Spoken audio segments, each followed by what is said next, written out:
Bonjour à toutes et à tous. C'était moi qui étais en train de m'étrangler au fond, là. Mais la roue de secours est là. J'aimerais vous poser une petite question pour introduire ce moment. Sur quelle base est-ce que vous prenez vos décisions? Et là, vous vous dites, oh, ça c'est bien une question de psy, quoi. Qu'est-ce qu'on va répondre à ça? Comment et sur quelle base on prend nos décisions? Je vais vous aider un petit peu en vous illustrant et pour mettre tout le monde à l'aise. Sur quelle base, sur quelles influences, sur quels critères est-ce que vous avez décidé ou non de vous faire vacciner? Et là, ça parle mieux, hein. On réfléchit un peu mieux. Voilà, sur quelle base, sur quels critères, qu'est-ce que l'on a écouté, sur quoi est-ce qu'on a été convaincu, etc. Et en fait, ce qui est intéressant dans la première question, c'est qu'en fait, ça concerne à peu près tous les secteurs de notre vie, y compris dans nos interactions humaines, y compris dans les décisions d'église que l'on prend d'un point de vue communautaire ou individuel. Et le passage de la semaine dernière, puisqu'on lit les mêmes textes, ne laissait pas vraiment d'indices sur ce que Paul allait développer durant toute sa lettre. Et on a pu voir des salutations, on a pu voir des reconnaissances. Et pour ceux qui n'ont jamais lu cette lettre, on peut se dire, bon, de quoi est-ce qu'il va nous parler? Et pour ceux qui le connaissent, je ne sais pas si ça a été spoilé la semaine dernière, mais la lettre de Paul est principalement là pour répondre à des questions, et notamment qui traitent de division dans l'église de Corinthe. Dans l'église de Corinthe, il se passait des choses qui avaient tendance à diviser les chrétiens au sein de l'église. Souvenez-vous, l'église de Corinthe, c'était une église implantée par Paul lui-même lors de son deuxième voyage missionnaire. Et la lettre est écrite à peu près en 54-55 après Jésus-Christ. Et dans le texte que l'on va parcourir ce matin, eh bien, il va entrer dans le vif du sujet et on va avoir quelques éléments de contexte par rapport à cette lettre et sur quoi il va répondre. Et on ne va pas prendre le texte en entier parce qu'il est assez long. On va le prendre morceau par morceau, 3 sections en tout, pour qu'on puisse avoir à l'esprit les différents versets.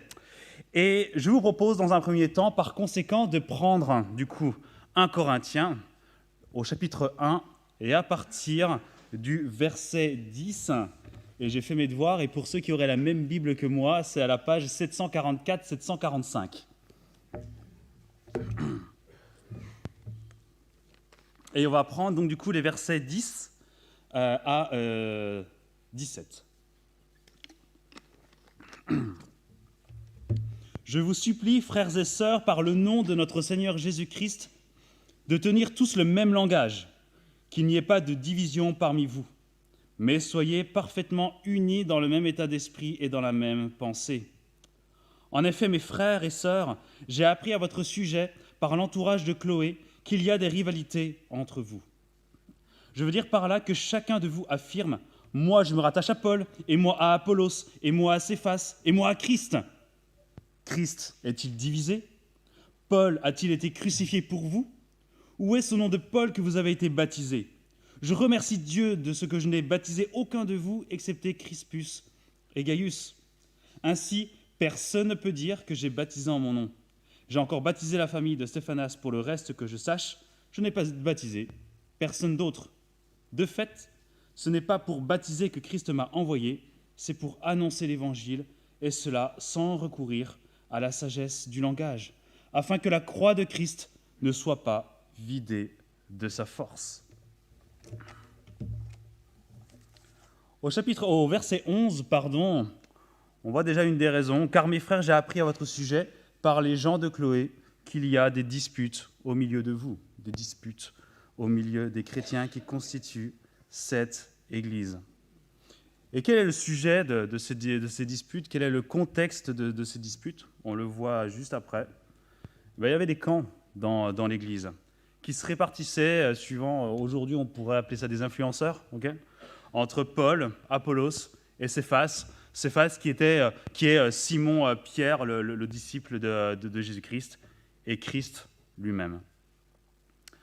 Quel est le sujet de ces divisions? On pourrait imaginer peut-être des divisions par rapport à la théologie, par rapport à la doctrine, mais lorsqu'on verra au fur et à mesure de la lettre aux Corinthiens que c'était probablement pas ça, et notamment dans 1 Corinthiens 15 et 16, on voit qu'il y a une similitude et des convergences dans les lignes théologiques des personnes qui sont mentionnées ici.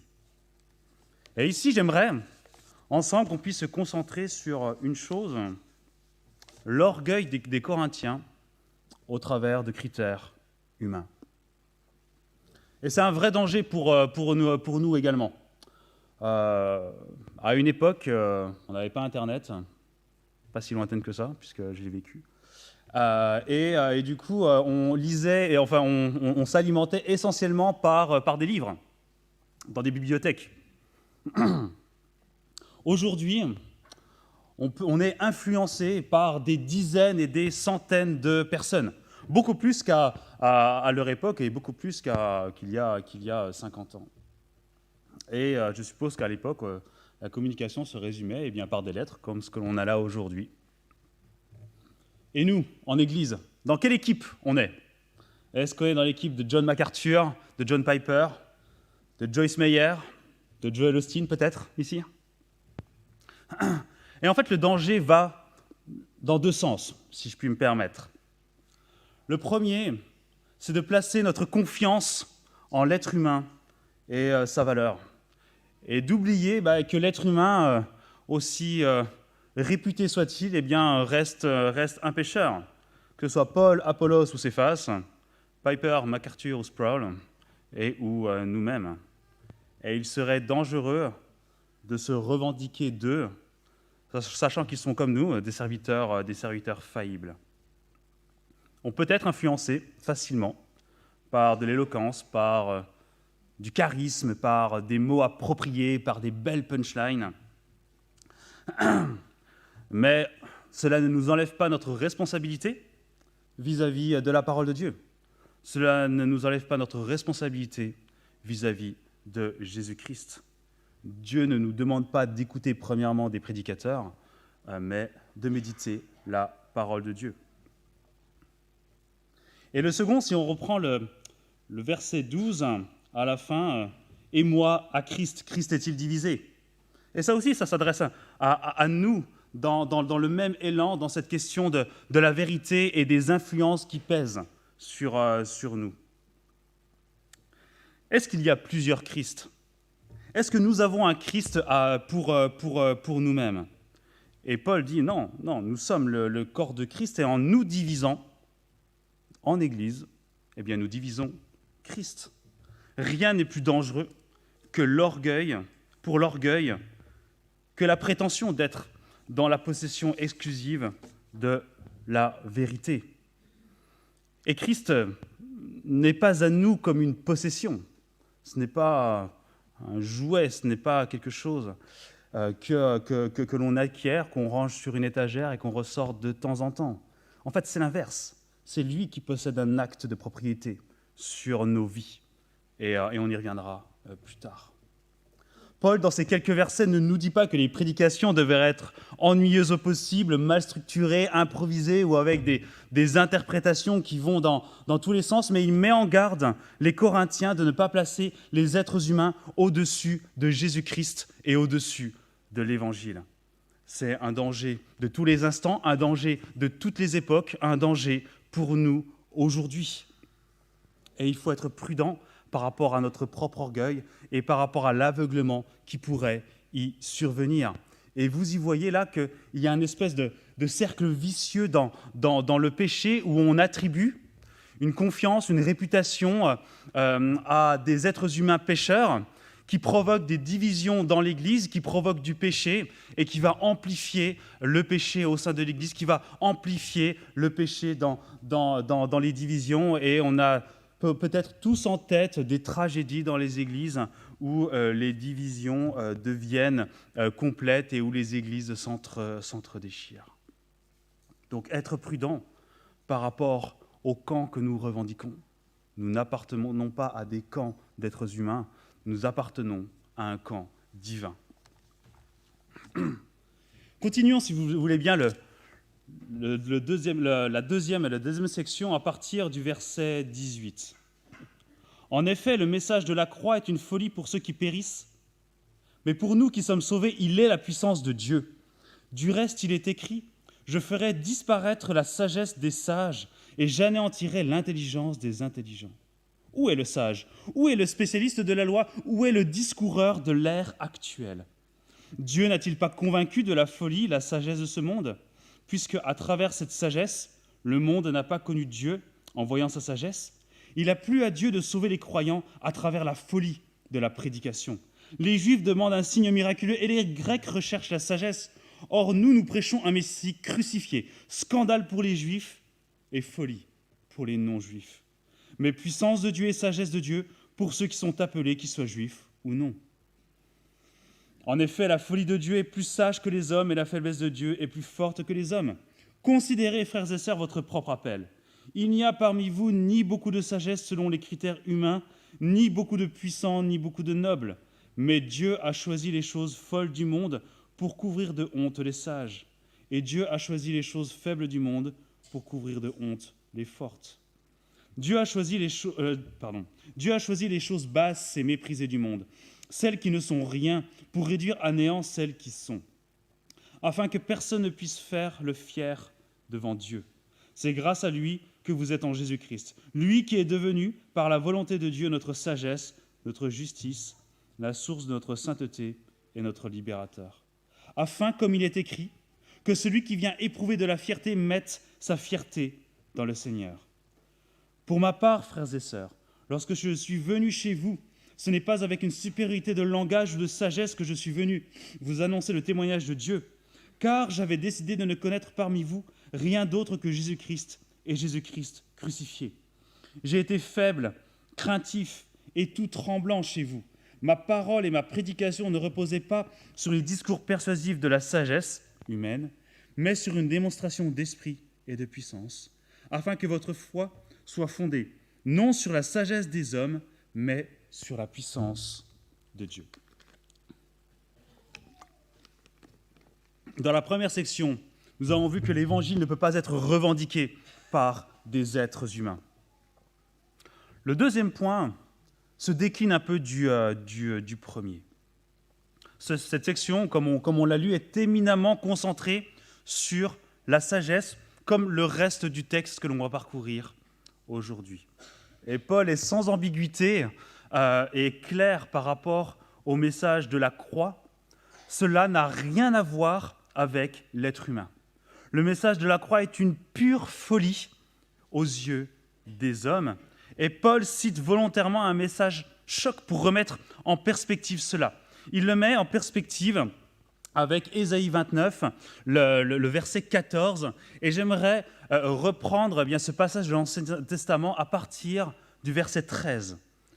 Et donc Ésaïe 29 au verset 13, Dieu dit « Le Seigneur dit, puisque ce peuple s'approche de moi en parole et m'honore des lèvres, tandis qu'il éloigne son cœur de moi, et que le culte qu'il me rende n'est qu'une leçon apprise des hommes, à cause de cela, voici, je continuerai à user de prodiges avec ce peuple, de prodiges étranges, et la sagesse des sages périra, et l'intelligence de ces intelligents disparaîtra. » Et on voit comment mystérieusement Dieu va réduire les compétences humaines dans sa souveraineté.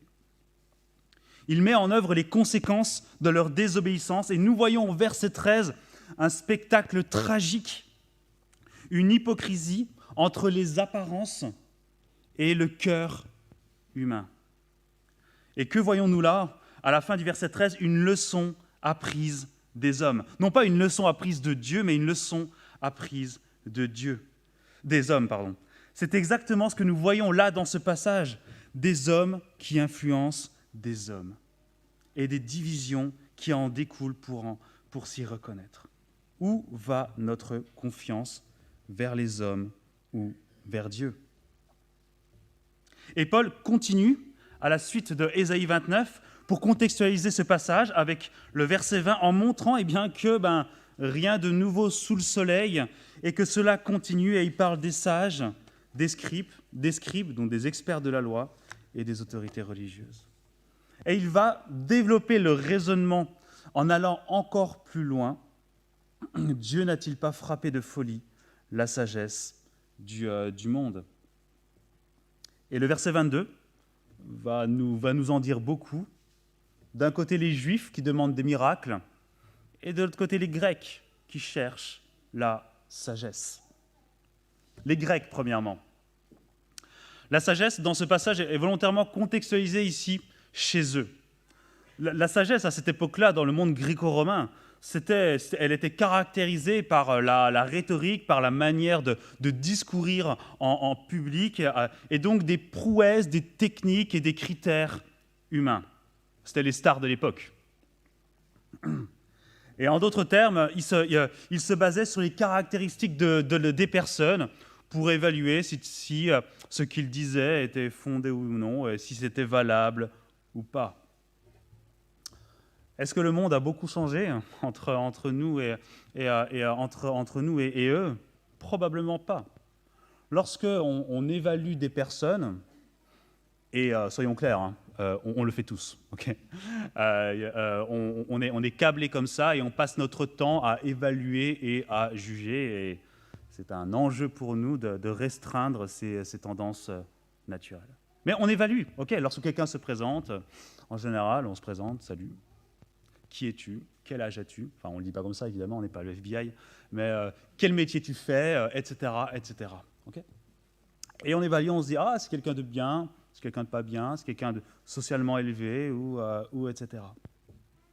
Et je suis sûr que vous vous êtes déjà posé la question et que vous avez peut-être en tête, dans votre entourage ou dans le monde d'aujourd'hui, quelle est la personne que vous admirez le plus par rapport à ses compétences?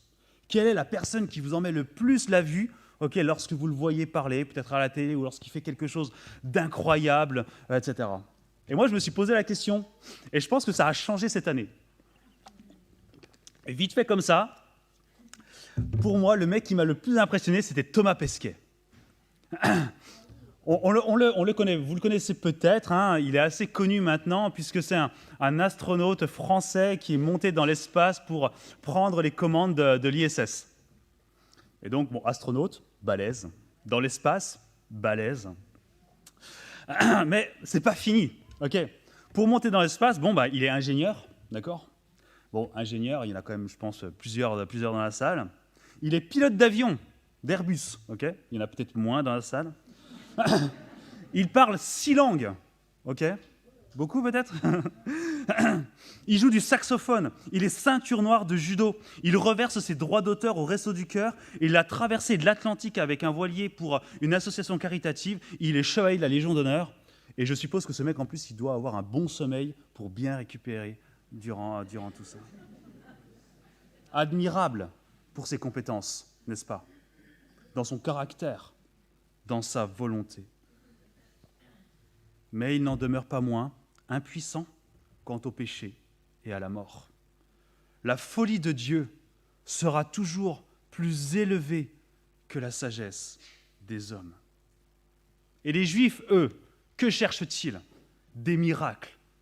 Paul, là encore, il ne méprise pas les miracles, mais il dénonce les Juifs dans leur recherche de signes qui prouvent la justesse de leur foi. Et on le voit tout le long des évangiles, comment il harcèle Jésus pour qu'il leur montre des signes. Est-ce que nous sommes tentés par cela? Peut-être que les signes que nous cherchons dans notre Église, ils sont plus subtils que cela. Certains sont peut-être grossiers, prie avec foi, repens-toi et tu guériras de ta maladie. On l'entend malheureusement beaucoup de fois, mais d'autres sont peut-être moins évidents. Vous savez quel est le top 2 des questions que l'on me pose régulièrement? Est-ce que l'anxiété ou l'inquiétude est un péché? Et comment arrêter d'être anxieux ou comment arrêter d'être stressé? D'accord. Elles sont intéressantes, ces questions. Et si vous êtes intéressé, allez voir des vidéos. Non, je plaisante. C'est pour illustrer que nous sommes parfois tentés de rechercher certains signes au travers de l'Évangile, de rechercher certains signes au travers de notre vie chrétienne. Un soulagement de nos souffrances, point d'interrogation. De belles émotions, la disparition de nos émotions négatives. Ce serait négliger que la corruption du péché, et nous l'avons encore vu beaucoup de fois hier, ne nous a pas encore quittés. Et que les signes que l'on pourrait considérer comme évidents ne devraient pas être des outils de mesure de la justesse de notre foi, et encore moins celle des autres. Ne méprisons pas les Juifs et apprenons de leur orgueil pour le nôtre. Mais le message de la croix, c'est l'inverse de ces deux exemples.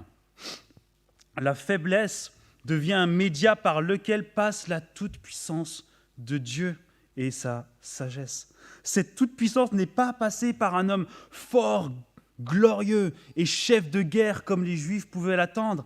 Elle est passée par un homme crucifié, humilié, dégradé et souffrant. Et la fin de cette section, la fin du chapitre 1 nous montre encore une fois combien Dieu ne partage pas ce qui lui appartient. Il met en avant combien la fierté humaine n'a pas sa place dans l'œuvre de l'Évangile. Le verset 30, c'est « Grâce à lui que vous êtes en Jésus-Christ, lui qui est devenu par la volonté de Dieu notre sagesse, notre justice, la source de notre sainteté et notre libérateur. » C'est Jésus-Christ qui est l'incarnation de cette sagesse et qui nous donne ces trois choses. C'est lui qui nous les donne, ce n'est pas nous qui nous les octroyons. La justice, pouvoir se tenir devant Dieu et échapper à sa condamnation. Notre sainteté, cette union à Christ et où nous sommes considérés par Dieu comme saints et purs.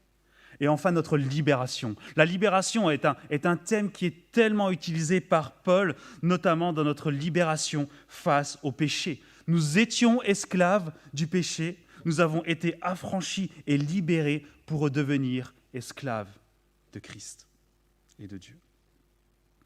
Et les 5 premiers versets du chapitre 2 s'éloignent un petit peu du contexte général de l'église de Corinthe pour l'appliquer à celui de la prédication de Paul. Paul là donne un exemple très, très concret de ce dont il vient de parler. C'est un aspect pratique par rapport à ses propres discours. Il était extrêmement soucieux de focaliser l'attention de ses auditeurs sur Jésus-Christ et non sur lui, afin que leur foi, donnée par Dieu, soit d'abord fondée sur la puissance de Dieu et non sur la sagesse des hommes ou sur la sienne. Parce que l'inverse serait la contradiction même de l'Évangile. Même si les êtres humains possèdent des compétences avérées et des dons, ils ne peuvent être qu'au service de l'Évangile et ne peuvent pas représenter l'Évangile lui-même. Encore une fois, Dieu fixe nos regards sur la croix de Christ et sa résurrection. Et donc, si on résume ces 2 premiers points, non seulement l'Évangile ne peut pas être revendiqué par les êtres humains, mais bien évidemment, il ne peut pas non plus être revendiqué par une sagesse humaine aussi élevée soit-elle. Et donc, du coup, non seulement les Corinthiens se trompent d'objectif, se trompent de visée, mais en plus, ils déchirent l'Église et le corps de Christ. Du coup, qu'est-ce qu'on fait ?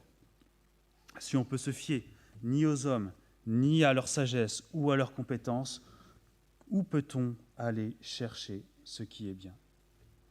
Et ça tombe bien, puisque Paul nous l'a déjà introduit au verset 5, et on va terminer la section en reprenant le verset 5 jusqu'à la fin.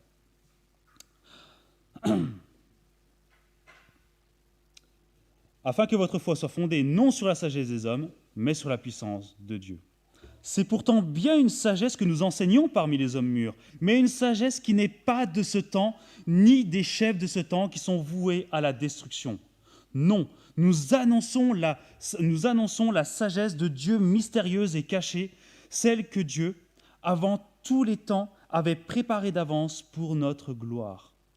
Cette sagesse, aucun des chefs de ce temps ne l'a connue, car s'il l'avait connue, il n'aurait pas crucifié le Seigneur de la gloire. Mais comme il est écrit, ce que l'œil n'a pas vu, ce que l'oreille n'a pas entendu, ce qui n'est pas monté au cœur de l'homme, Dieu l'a préparé pour ceux qui l'aiment. Or, c'est à nous que Dieu l'a révélé, par son Esprit. Car l'Esprit examine tout, même les profondeurs de Dieu. En effet, qui parmi les hommes connaît les pensées de l'homme, si ce n'est l'Esprit de l'homme qui est en lui? De même, personne ne peut connaître les pensées de Dieu, si ce n'est l'Esprit de Dieu. Or, nous n'avons pas reçu l'Esprit du monde, mais l'Esprit qui vient de Dieu, afin de connaître les bienfaits que Dieu nous a donnés par sa grâce. Et nous en parlons non avec des paroles qu'enseigne la sagesse humaine, mais avec celles qu'enseigne l'Esprit. Ainsi, nous employons un langage spirituel pour exprimer ce qui est spirituel. Mais l'homme naturel n'accepte pas ce qui vient de l'Esprit de Dieu, car c'est une folie pour lui. Il est même incapable de le comprendre parce que c'est spirituellement qu'on en juge. L'homme dirigé par l'Esprit, au contraire, juge de tout et n'est lui-même jugé par personne. En effet, qui a connu la pensée du Seigneur et pourrait l'instruire? Or, nous avons la pensée du Christ. La dernière section détonne avec les deux premières, comme elle a une certaine continuité. La continuité parce que Paul continue à parler de la sagesse. Mais cette fois-ci, il va caractériser la sagesse d'une manière différente, puisque auparavant, on l'a lu, il l'a caractérisée d'une manière négative. Mais cette fois-ci, il va nous conduire vers le discernement d'une sagesse authentique. Mais une des caractéristiques de cette sagesse authentique, c'est qu'elle est volontairement cachée par Dieu, tout en existant de toute éternité.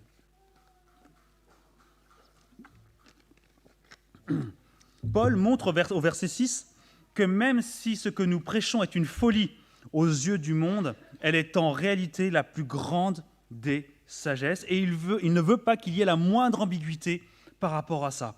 La folie aux yeux des hommes est en réalité la plus grande des sagesses. Et cette sagesse, elle est exprimée à la fin du passage avec cette expression magnifique, la pensée de Christ. Or, nous avons cette pensée du Christ. Mais le mot sagesse, ce n'est pas un mot qui est inconnu dans la Bible. C'est un mot qui est régulièrement utilisé, y compris dans l'Ancien Testament. Et dans l'Ancien Testament, on peut penser au psaume 111 ou au proverbe 9, où la question est la suivante: quel est le commencement de la sagesse? Et ces deux passages sont clairs, c'est la crainte de l'Éternel. Et on a essayé, suivant les traducteurs et suivant aussi les églises, on a essayé d'atténuer le mot crainte. Okay, mais en fait, quand on regarde les traductions, qu'elles soient hébraïques ou grecques, le terme signifie peur, voire terreur en grec, suivant le contexte. Donc je pense que le sens est très clair par rapport à ça.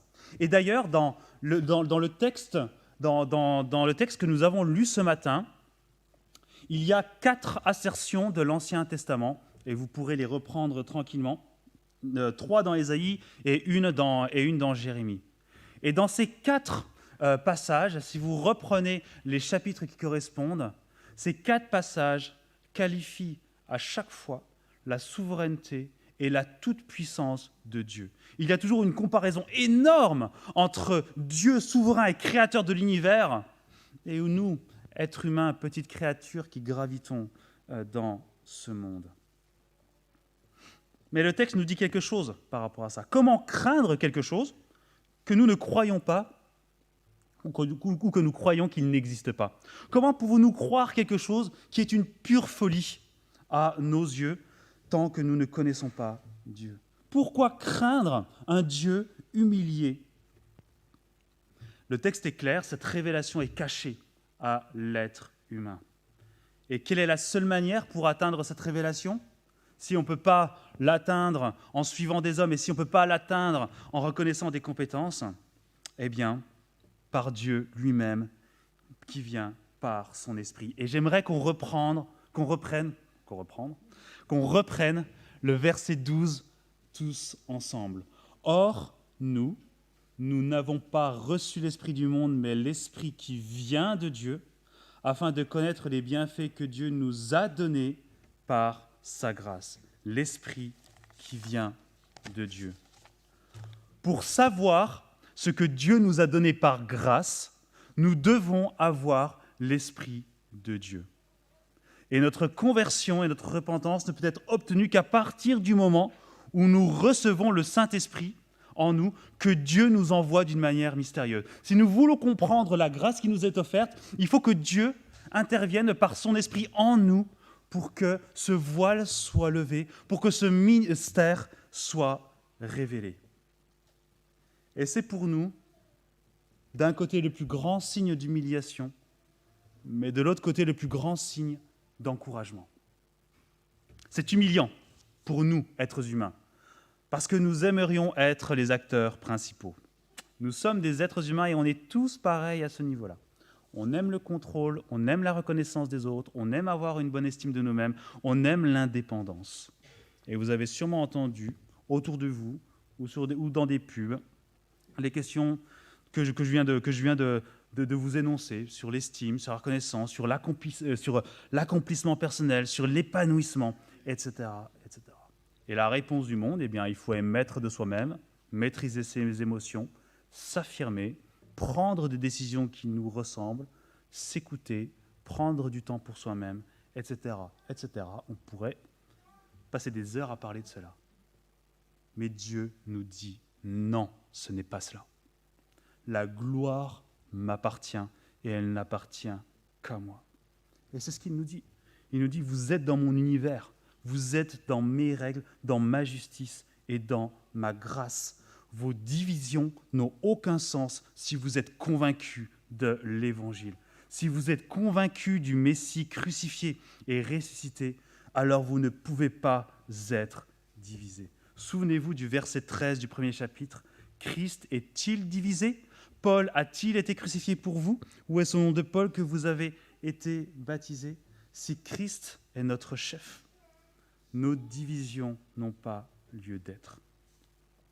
Mais il faut le reconnaître, il faut s'en repentir et il faut prendre nos responsabilités par rapport à cela. Mais c'est aussi le plus grand signe d'encouragement, puisque Dieu est au contrôle et aux commandes d'absolument tout dans l'histoire de l'humanité, dans ce qui nous entoure, dans nos vies personnelles, dans nos réjouissances comme dans nos tragédies, alors nous pouvons assumer nos responsabilités avec courage et obéissance. Le verset 13 du chapitre 2, « Et nous en parlons, non avec les paroles qu'enseigne la sagesse humaine, mais avec celles qu'enseigne l'Esprit. » Nous en parlons, c'est nous, en tant qu'Église. Nous l'expliquons. Et donc, implicitement, nous l'apprenons.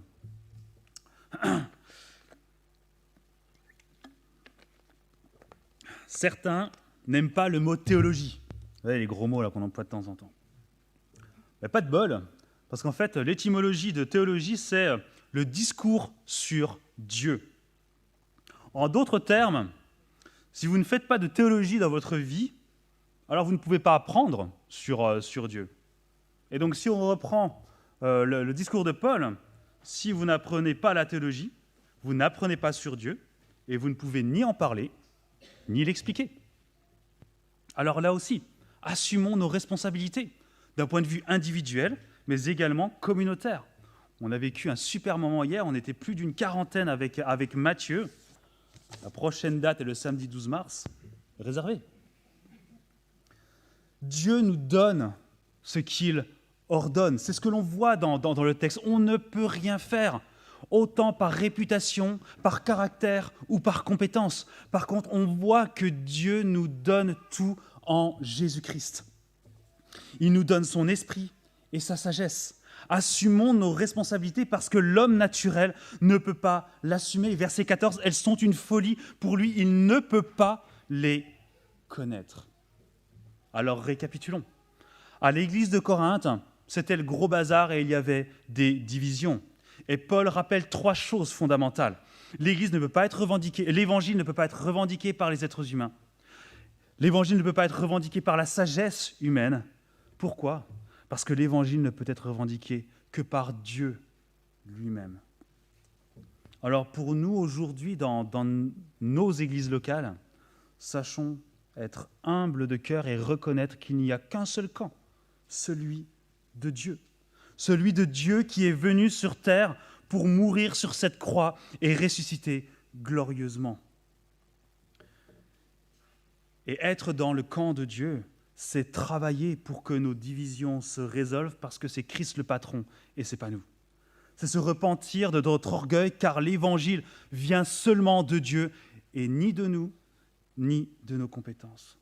Repentons-nous de notre suffisance parce que nous ne savons rien et que l'Évangile provient de la sagesse de Dieu et assumons nos responsabilités de chrétiens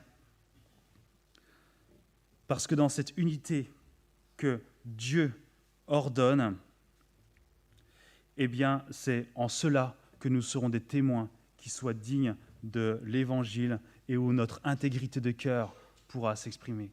Et en revenant à Ésaïe 29, ça restera notre cœur qui restera la jauge que nous présenterons à Jésus-Christ. Je vais finir par la prière.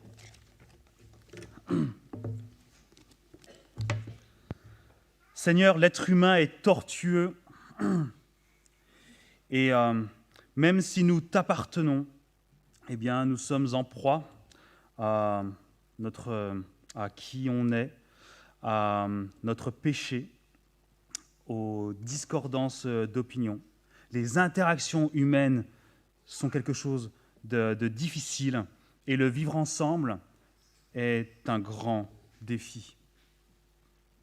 Mais Seigneur, nous voyons que ces défis-là, eh bien, nous pouvons te les apporter et Seigneur, nous te prions pour que nous puissions, d'une manière individuelle et communautaire, assumer cela. Tu es le chef de l'Église. Et Seigneur, nous voulons nous rappeler que l'Évangile vient de toi et que nous ne pouvons pas y contribuer par nos œuvres. Mais par contre, Seigneur, nous pouvons contempler au travers de ce passage un Dieu tout-puissant, un Dieu qui a le contrôle sur toutes choses et qui nous donne et qui nous équipe pour le service et pour la vocation que tu nous confies. Et Seigneur, cela concerne tout un chacun et je te prie à ce que chacun, à notre mesure, suivant notre appel, nous puissions répondre à ces responsabilités que tu nous confies en ayant confiance que toi, Seigneur, tu vas nous guider, tu vas nous équiper, tu vas nous donner les ressources nécessaires pour accomplir ce pourquoi tu nous as créés. Et Seigneur, on veut te rendre grâce parce que tu nous donnes beaucoup de bénédictions et notamment sur notre secteur à Héricourt comme à Étup. Et Seigneur, que tu puisses nous aider dans nos désaccords, dans nos conflits, dans nos oppositions, à faire preuve de sagesse. Non pas une sagesse humaine, mais cette sagesse divine que tu nous donnes. Que ta parole, que cette croix soit au cœur de notre préoccupation, que nous puissions avoir les yeux fixés sur elle. Et en attendant l'heure de ton retour, que nous puissions être des sentinelles unis en ton nom et que nous puissions être un corps qui soit un témoignage glorieux de qui tu es. En ton nom, amen.